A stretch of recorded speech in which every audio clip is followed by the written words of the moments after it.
time in London was the 70s. There was, I guess, a sense that maybe building wasn't that important, that ideas were more important. But you always wanted to build. Not in the early 70s. I mean, the early 70s, when I came to the AA, it was a very strange, bizarre place. But I think obviously the message was about alternative living or life. You know, whether it was, you know, the bus project or the Welsh project or whatever, it was that. And in my second year, I was with Chris Cross and Jeremy Dixon. They don't like me saying this, but that was a miserable year. Because, I mean, Jeremy was maybe trying to be tough on me, I mean, to be fair. You know, Chris was extremely kind to me. I didn't kind of gel with them, you know. They thought I was kind of an actress between rehearsals, kind of appearing and resting, you know, doing something odd. But I actually think that I'm in a way grateful to them because they got me so pissed off and angry that I was very determined that in my third year, anyway, there were all sorts of other people there, which were, I mean, if they would, I mean, maybe in Britain they would not mind them, but in America they would be put in jail for bigotry and racism, seriously. Like, you know, locking me up in a room saying to me that I don't really quite get it here. I have a culture shock. I mean, I've lived half my life abroad and every summer in the UK and went to English boarding school. They did not know that. And that finally the message was, you know, that I was, you know, crazy because I was rich. Only because I had clean clothes. You know, because everybody kind of would buy an expensive coat and would line it on Bedford Square and the car would run over it to make it look messed up. China chassis would come in with a half a sleeve dangling there, but it was purple velvet jacket, but God help us if it was intact. So there was kind of this shriveled look prior to kind of that look of the late 80s, early 90s, which is kind of rugged, and it was, you know, so there was this kind of reservation about also foreigners, you know, and also you have to live in a squat or in a council house, otherwise you are decadent. There was a lot of that going on, and I appeared in fur coats, and they just couldn't believe it. And they judged me by really how I dress and what I did. And I, you know, I think it was very nice of AA because in the first and second year, and part of that, we really were, I mean, we were kind of lost and confused. And in a way it was nice because you need that time to find your way. So there was a very nice teacher in first year called Graham Shane, who looked after, and he directed me to, we went with him to Paris for the whole, a month with a École Spéciale, and I lost my passport, so I stayed a bit longer. But we did always walk through Paris. François Chéry kind of walked through Paris, and so literally, I mean, the whole city became like kind of an X-rayed space where we walked everywhere. I mean, it was really extraordinary, his kind of hand-on. And anyway, he knew I was going to send hate mail. Couldn't say to who, why, you know. So, but I think some people kind of sussed out that there was that going on, and so I was walking down the stairs with him, at the end of my second year. He used to take me around Bedford Square to let my steam off, and I was so angry, and I bumped into Leah Creer. I mean, if anybody here thinks that Leah Creer was for me like a release. Anyway, so I bumped into Leah. I used to see Leah there, always wearing this kind of, you know, so imagine a whole school wearing dirty clothes and one guy wearing a white suit. Of course you'll know who he is.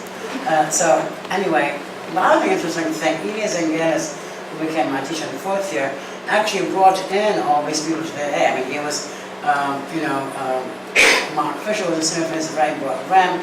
He also, it was called the Greek unit. There were always kind of Greeks there. and they were kind of really hardcore modernist teachers, and Ilya has seen drawings by Leo for Jim Sterling, but particularly Derby, and he thought it was so exquisite and beautiful.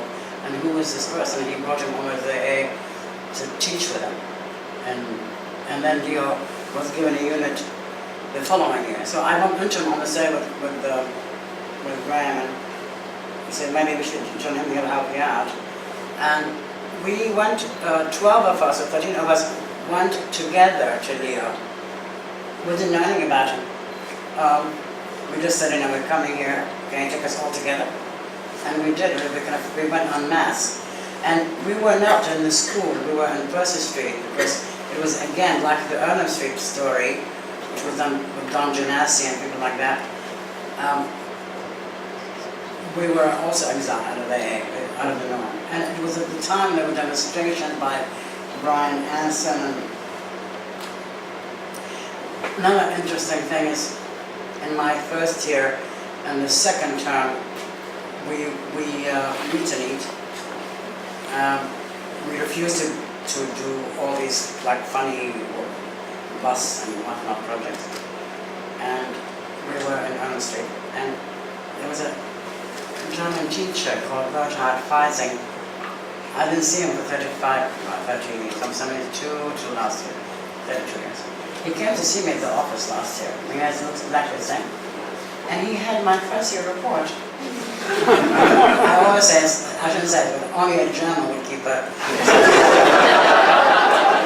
32 years on. And was it a good one? Yeah, it was good, but it was very weird. I mean, and also he was asking about all the people who were in that report who were, students at the same time, and I do keep in touch with some of them still. When you left, you went to work with Ram and Ilya. No, I never did work with them. No. What happened? I know. So I mean, in 30 I was with Leo. It was also interesting watching Leo create change from October to June, from being a kind of rationalist to being a historicist and a classicist. It was a very interesting thing. So from first year, the first one being somebody who can work with, to becoming really more and more extreme.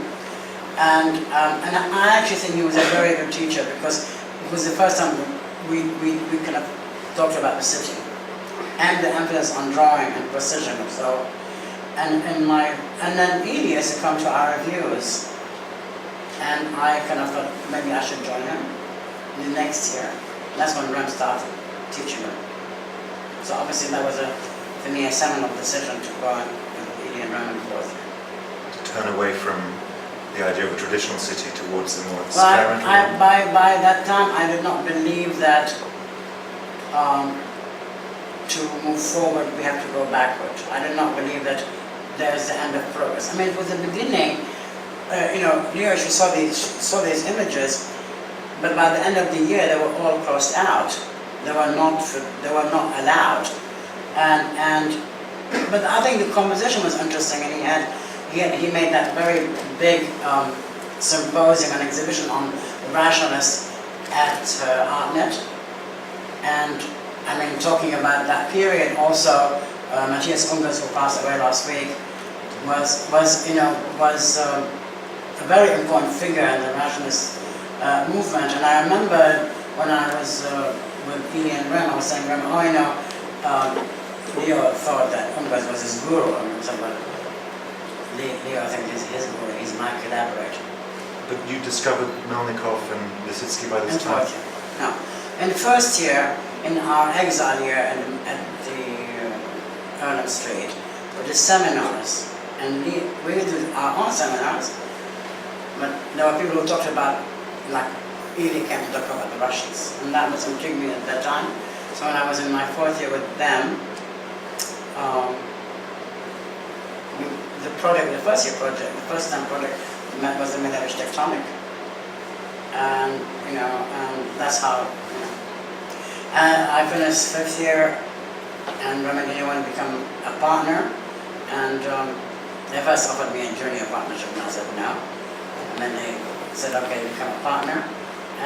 But there was not really an office, so... Or work. No, yeah, and so we did the House of Parliament in the Hague competition from Rem's apartment. That was the end of the work collaboration, but I carried on teaching them within another 2 or 3 years.